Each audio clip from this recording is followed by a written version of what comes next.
Bom dia, sejam bem-vindos a mais uma aula de arte com a professora Lélia Risuênio. Então hoje nós vamos falar de vanguardas, né? As vanguardas europeias. Nós vamos trabalhar com duas vanguardas, o dadaísmo e o surrealismo. Então foram duas vanguardas, né? Totalmente diferentes, foram as últimas vanguardas. Então foram as vanguardas mais radicais. Enquanto o dadaísmo ele trabalhava uma arte com a negação dessa arte, o surrealismo ele propunha o automatismo psíquico. Então o dadaísmo trabalhava com essa negação de arte, né? E já o surrealismo trabalhava com o psíquico. Então, o que abre a nossa aula de hoje, né? Nós temos uma imagem aqui, né? Do pintor René Magritte, A Traição das Imagens. Então, observa, nós temos aqui uma obra de arte famosíssima, né? Belíssima, diferente. Vejam que nós já começamos com uma obra diferente das obras que estávamos acostumados a estudar. Então vejam aqui, né? Nós temos uma imagem e uma frase que diz: isso não é um cachimbo. Então René Magritte ele mostra aqui, né? Que essa imagem, eu não posso dizer que isso é um cachimbo. Eu não vou poder colocar um tabaco aqui, a pessoa não vai poder colocar na boca esse cachimbo, né? Porque isso é uma suposição de algo, né? Isso é uma imagem, isso é uma obra, né? Então, sempre acontece dessa forma na arte desse momento, nas vanguardas. Porque o que é vanguarda? Vanguarda é um pioneirismo, é uma arte nova, é uma nova proposta, é algo totalmente diferente do que já estava a sociedade da época acostumada. E aí nós começamos com o movimento, que ainda há pouco eu falei para vocês, que tinha a negação da arte, né? O dadaísmo. Então, o dadaísmo foi um movimento que começou em Zurique em 8 de fevereiro de 1916. Eu coloquei aqui, né, no slide para vocês visualizarem melhor, para vocês entenderem melhor essa vanguarda europeia. Nós temos aqui o Cabaret Voltaire, e é um movimento que expressou o descontentamento da classe artística com os rumos que a sociedade vinha tomando, tudo em decorrência da Primeira Guerra Mundial. Então, o dadaísmo, né, ele inicia-se, aqui apenas um roteiro para vocês, então em Zurique, em 8 de fevereiro, no Cabaret Voltaire, né, que é onde os artistas eles se encontravam para conversar sobre arte, para conversar sobre as novas propostas de arte. E num belo dia, né, eles conversando, Tristan Tzara está com o dicionário, né, coloca uma espátula dentro do dicionário e abre esse dicionário na palavra Dada, né? Esse Dada que vem do dadaísmo, né? Foi daí que iniciou o movimento, a palavra dadaísmo. E o que significava Dada? Dada não era nada, não tinha explicação, né? Era uma nomenclatura nova. E esse movimento, ele tinha um repúdio, ele repudiava a arte, tanto que ele foi chamado de anti-arte. Por quê? Ele queria algo diferente dos padrões vigentes na época. Então, fazer uma arte totalmente ao contrário, era repugnar aquela arte que estava, aquela lógica, né? Não era uma arte lógica, mas sim, podemos dizer, uma arte lógica, algo ao contrário, algo diferente. E aí nós temos as propostas dadaístas, né? Tem várias, eu escolhi algumas porque essas propostas são as que nós mais encontramos no Enem, nos vestibulares. Então é bom focar nesse tipo de proposta, é estudar, trabalhar de acordo com aquilo que nós estamos observando que está sempre em evidência. E aí eu tenho a primeira proposta, que também pode ser chamada de característica dadaísta. Romper com o bom senso, a lógica repudia tudo aquilo que é domínio da consciência. Então, o bom senso, algo muito correto, muito organizado, né? Então, muda-se totalmente essa visão artística. E aí eu tenho o segundo, que diz: o mais radical dos movimentos de vanguarda procura anti-arte. Então, ele era radical sim, eu já falei no início da aula, ele era radical e procurava anti-arte, uma arte ao contrário, né? Tem algumas pessoas que falam, eles eram o anticristo da arte, mas isso é algo, né, mais do dia a dia, é algo que as pessoas comentam entre si, né? Nada de dizer o dadaísmo foi, quando deu essa denominação, essa nomenclatura de anticristo, não quer dizer também que o dadaísmo não é coisa nossa, né? Não é coisa de Cristo, não é bem assim. Mas só para mostrar, assim, realmente que eles eram radicais, né? A irreverência artística, né? Algo irreverente, algo diferente, essa arte, né? Arte imediata, né? Aí nós temos a crítica ao capitalismo e ao consumismo. Ora, se eles estavam querendo uma nova proposta, eles eram contra tudo aquilo que estava, né, na época, inclusive o capitalismo, aquele consumismo exagerado, né? E nós temos outras características, como forte caráter pessimista, né? Eles mostravam tudo sempre ao contrário, era como se fosse um pessimista. Essa palavra é bem pejorativa na arte dadaísta. E aí nós temos como principais artistas o Tristan Tzara, que eu falei ainda há pouco no início, né, da aula. Eu falei sobre ele lá do Cabaret Voltaire. E o Marx Ernest e o Marcel Duchamp, né? O Duchamp, que vocês já estudaram um pouco sobre eles, vocês já conhecem um pouco sobre a arte do Duchamp. Então vamos aqui, ó, que eu trouxe para vocês a obra A Fonte, 1917, do Marcel Duchamp. Então ele era, né, um dadaísta muito famoso. E Marcel Duchamp, certa vez, em uma das exposições de arte, ele faz o seguinte, né? Ele ajuda a organizar, inclusive ele era desse grupo, e ele pega um urinol, né? Olha aqui, gente, observem, né? Um urinol, também chamado de mictório, e leva e manda para o salão de arte, né? Então, e ainda assinou com o pseudônimo de R. Muth.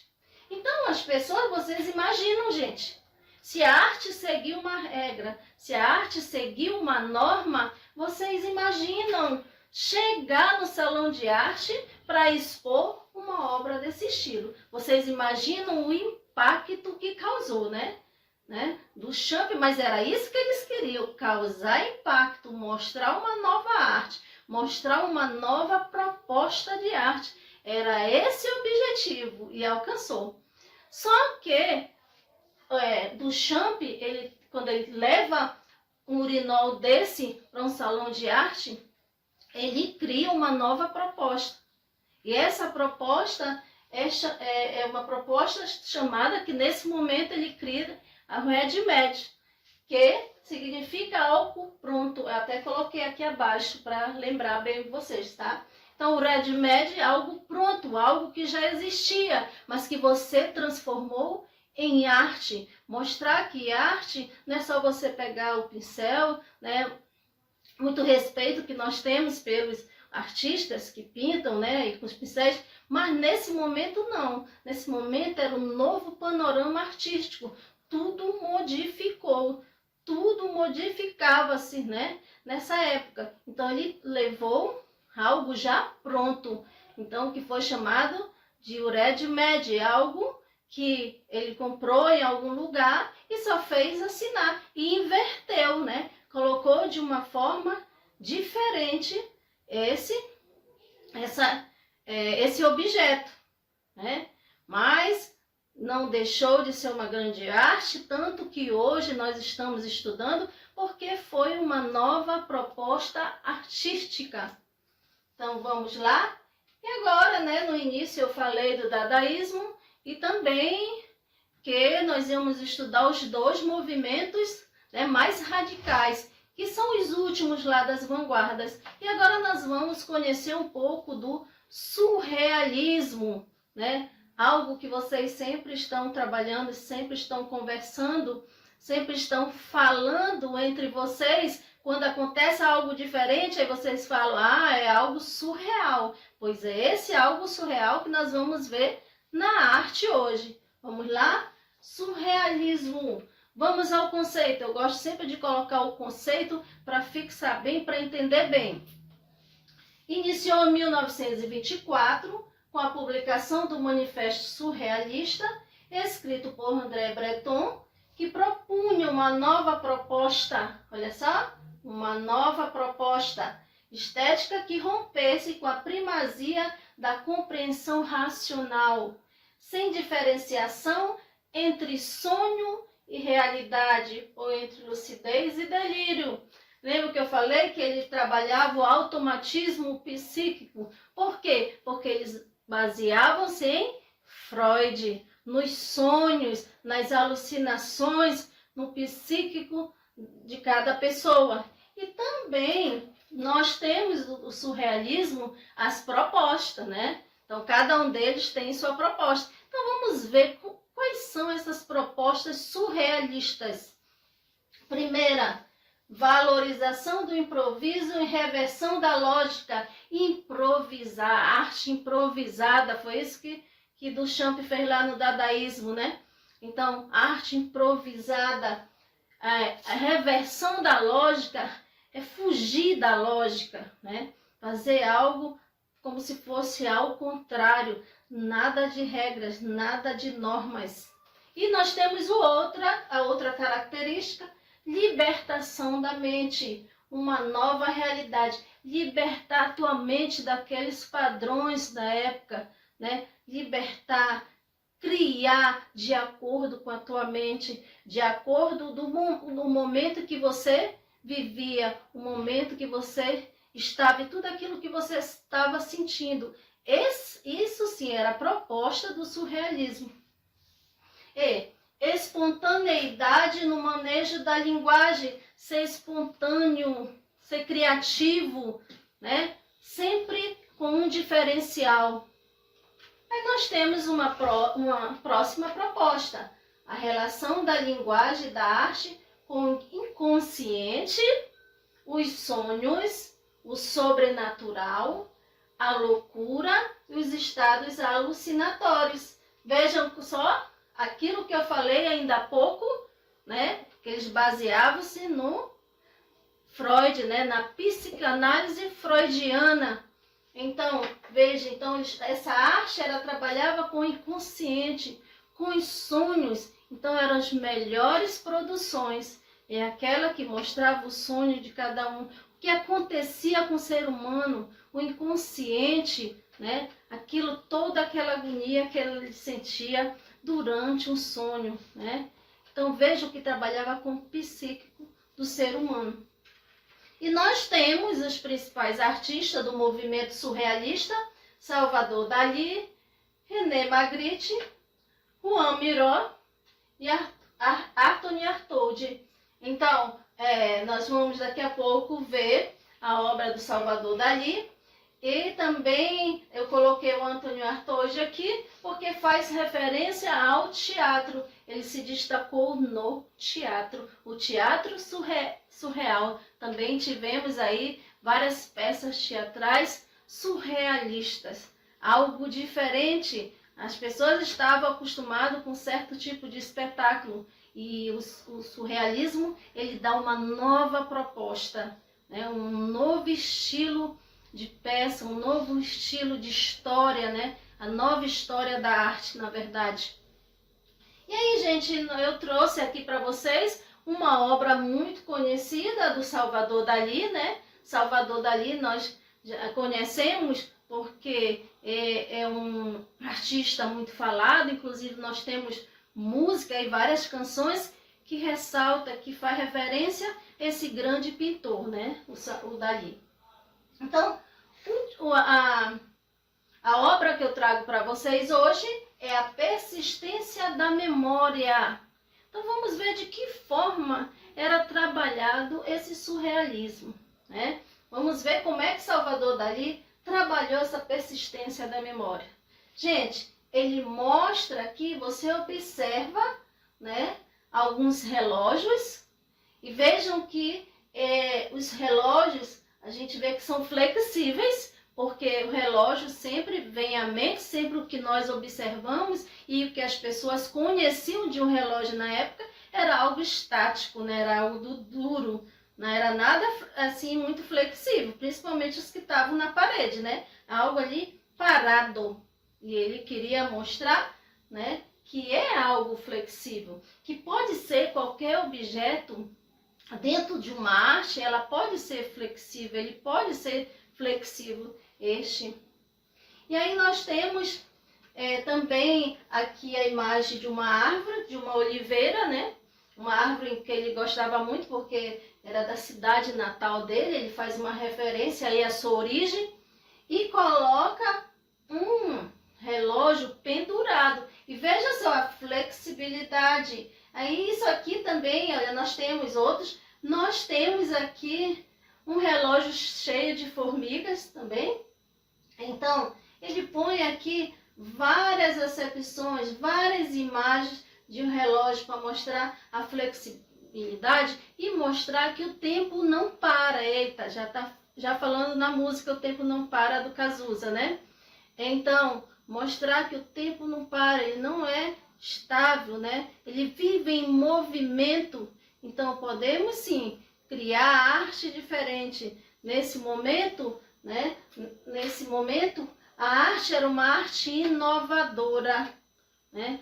Algo diferente, um pioneirismo, algo que as pessoas, ao ver, né, se deparavam com coisas totalmente diferentes. E essas propostas chamaram bastante atenção das pessoas da época. Lógico que sempre tem assim aquele público que gosta e os conservadores que acham estranho, né? Mas os dois movimentos foram os movimentos artísticos, né, muito famosos, e hoje nós trabalhamos ele bastante nos vestibulares, no Enem.